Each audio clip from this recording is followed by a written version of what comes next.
Hello aspirants, എല്ലാവരും തിരക്കേറിയിട്ടുള്ള BC revision ഷെഡ്യൂളിലാണെന്നറിയാം. Prelims examination അടുത്ത് വരികയാണ്. അതിലെല്ലാവരും ഫോക്കസ്ഡ് ആയിട്ട് പഠിച്ചുകൊണ്ടിരിക്കുകയെന്നറിയാം. ലീഡ് IAS ഒരു റിവിഷൻ മാരത്തോൺ കണ്ടക്ട് ചെയ്യുന്നുണ്ട്.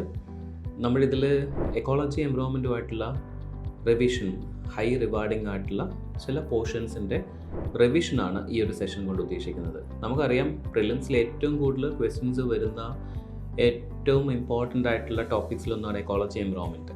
അപ്പോൾ നമുക്ക് എല്ലാവർക്കും അതറിയാം, അതിൻ്റെ എല്ലാ റിവിഷനിലാണ് നിൽക്കുന്നുണ്ടായിരിക്കും. സോ നമ്മളിവിടെ ഫോക്കസ് ചെയ്യുന്ന കാര്യങ്ങൾ വളരെ റിവാർഡിംഗ് ആയിട്ടുള്ള കുറച്ച് ഏരിയകളെ സംബന്ധിച്ചാണ്.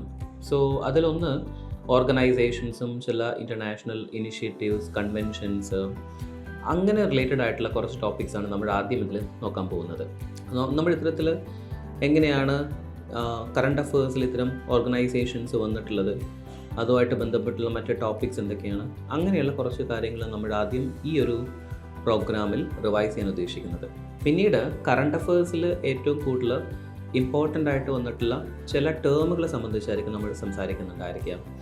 അതിൽ ഇമ്പോർട്ടൻ്റ് ആയിട്ടുള്ള പൊല്യൂട്ടൻസ്, കൂടുതൽ ഡിസ്കഷനിൽ വന്നിട്ടുള്ള പൊല്യൂട്ടൻസ് നമുക്ക് ന്യൂസ് പേപ്പേഴ്സിലും അതുപോലെ തന്നെ ഡൗൺ ടു എർത്ത് പോലെയുള്ള മാഗസിൻസിലും റിപ്പീറ്റ് ചെയ്തിട്ടുള്ള പ്രയോറിറ്റി ആയിട്ട് നമുക്ക് തോന്നുന്ന ചില കീ വേർഡുകൾ, അതിൽ സ്പീഷീസുകൾ ഉണ്ടാവാം, പൊല്യൂട്ടൻസ് ഉണ്ടായിരിക്കാം, മറ്റെന്തെങ്കിലും കീ കോൺസെപ്റ്റുകളോ അതുപോലെയുള്ള കാര്യങ്ങളോ ആയിരിക്കും അതിലുണ്ടായിരിക്കാം. സോ നമ്മൾ ഉദ്ദേശിക്കുന്നത് ഏറ്റവും മിനിമൽ ആയിട്ടുള്ള ഈ ഒരു 2 മണിക്കൂറിൽ എങ്ങനെ ഈ ടോപ്പിക്കുകളെ ഇൻ്റർ കണക്ട് ചെയ്യാം, എങ്ങനെ ഈ ടോപ്പിക്കുകളെ നമുക്ക് മാക്സിമം യൂട്ടിലൈസ് ചെയ്യാൻ സാധിക്കും, എങ്ങനെ നമുക്കിതിനെ ഇൻ്റർ റിലേറ്റ് ചെയ്ത് ഓർത്തെടുക്കാൻ പറ്റുമെന്നുള്ളൊരു രൂപത്തിലാണ് നമ്മളിത് ഫോക്കസ് ചെയ്തിട്ടുണ്ടായിരിക്കാം.